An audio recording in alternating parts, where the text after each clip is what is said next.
Sir வணக்கம் sir. வணக்கம்.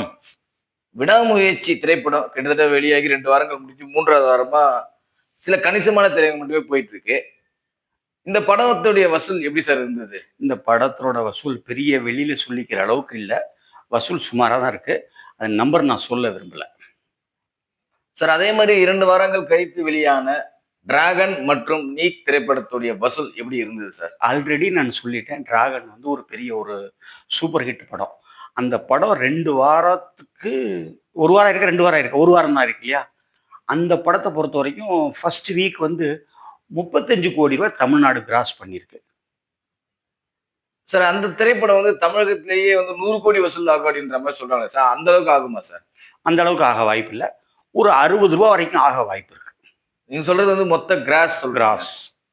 அப்ப தனுஷ் அவர்களுடைய இயக்கத்துல தனுஷ் இயக்கத்துல வெளிவந்திருக்கிற அந்த நிலவுக்கு என்மேல் என்னடி கோபம் ரொம்ப ரொம்ப சுமாரான ஒரு வசூலை தான் பெற்றிருக்கு. இன்னும் சொல்ல போனாக்க அஜித் ரசிகர்களோ தனுஷ் ரசிகர்களோ யார் வேணாலும் கோச்சுக்கோங்க, என்ன வேணாலும் கமெண்ட் போடுங்க, அதை பத்தி நான் கவலைப்பட மாட்டேன். உண்மையை மட்டும்தான் சொல்லுவேன். அது ரொம்ப வசூல்ல ஒரு மிகப்பெரிய தோல்வி படமா அமைஞ்சிருச்சு.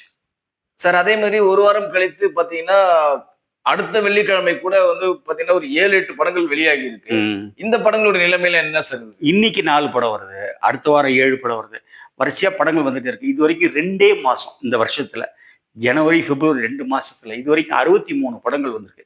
இந்த 63 படங்கள் வச்சு பார்க்கும் பொழுது, மதகஜராஜா ஒரு நல்ல வெற்றி. டிராகன் ஒரு நல்ல வெற்றி.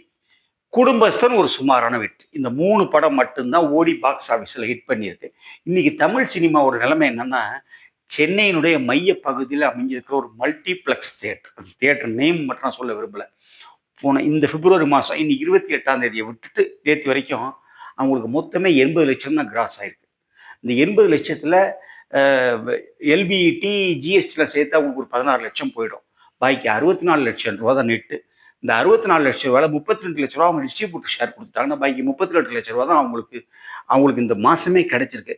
இந்த 32 லட்ச ரூபாயில் அவங்களுடைய இந்த ஒரு மாச செலவு வந்து எலக்ட்ரிசிட்டி பில்லு, மெயின்டெனன்ஸு, சம்பளம் இதெல்லாமே அவங்களுக்கு கிட்டத்தட்ட நியர்லி 1 கோடி ரூபா வரும்.